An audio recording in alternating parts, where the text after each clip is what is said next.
Hey guys, it's Fumaya. If you're new here, welcome. If you're not, welcome back. Either way, you are welcome.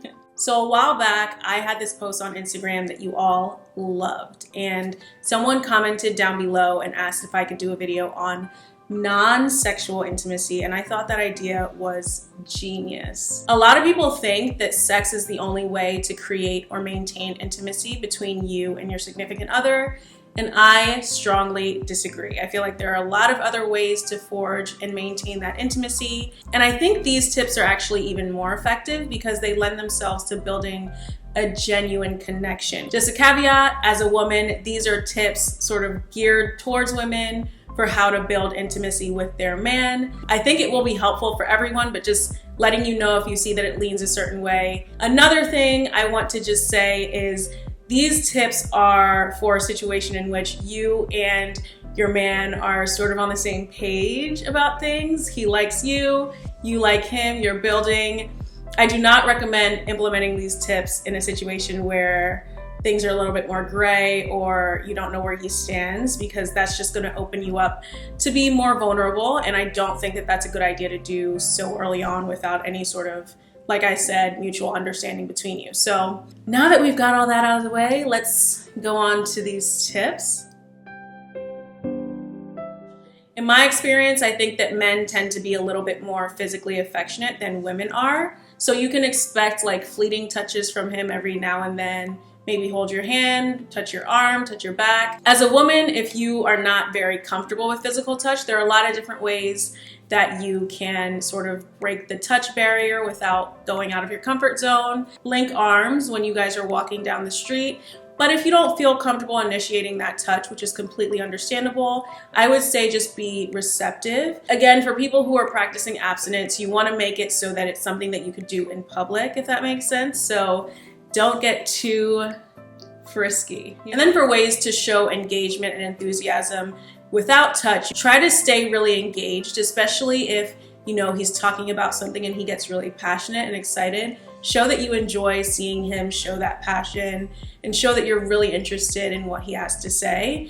That's a really great way to encourage someone to open up to you about their interests and their passions, and again, build that intimacy from the very first few dates. Eye contact. I'm a big fan of eye contact. I feel like the eyes tell you so much about a person. Eye contact is just such a powerful and effective way to feel connected to someone and sort of just zone in on that person and let them know, like, I'm 100% focused on you. I'm interested in you. If he seems like, whoa, why is she staring at me? Then definitely dial it back. Just baby steps. You don't have to hold it for like 30 seconds. Just make sure that you're looking at him and staying engaged the same way that I'm looking at the camera and being really engaged with it. Kind of do that with him. So just humor him and try to be a little bit spontaneous, right? I've noticed that men do this thing where they like to try and feed you on dates.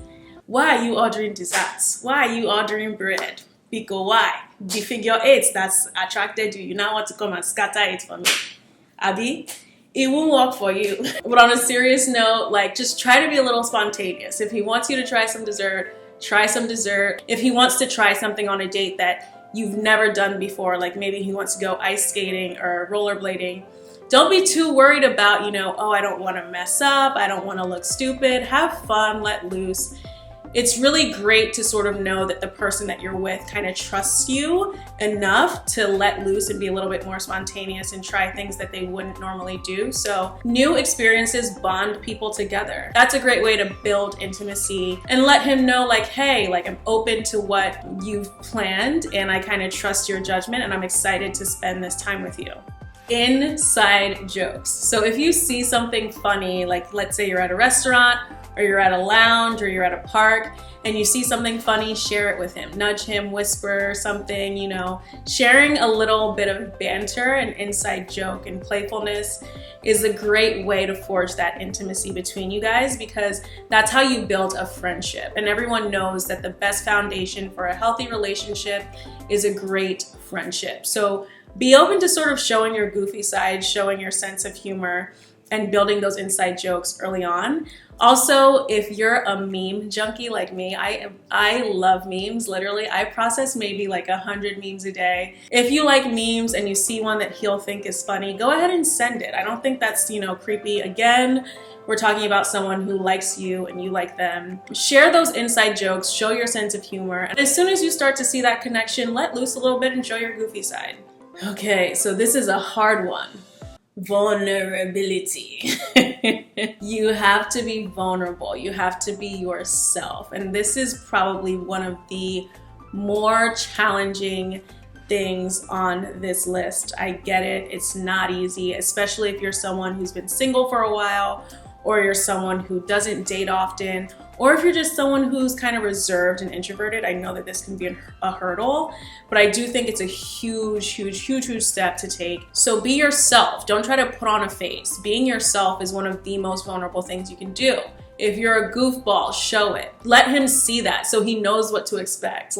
And then also you want to be honest. Telling the truth is vulnerable, and it's so important. I feel like don't force it. If there's a topic that you're not ready to talk about, or if it's something that you're not ready to share, don't lie. Just say, I'm not ready to talk about that right now, or we'll talk about that at another time, or we'll discuss that when we get to know each other a little bit more. Do something out of the ordinary for him. Do something that you don't do for everyone. Do something that you don't do for every guy you date. So that's going to be different for different people. I can't tell you what that is. Maybe it's taking him to your favorite spot, introducing him to certain people. Maybe it's, telling him certain things, sharing certain hobbies or activities or interests with him.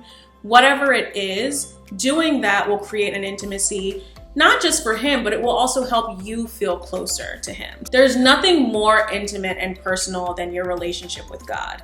If you are dating someone intentionally as a Christian, then your faith should definitely come up early so that okay, we are speaking the same language. You are saved, we are both saved.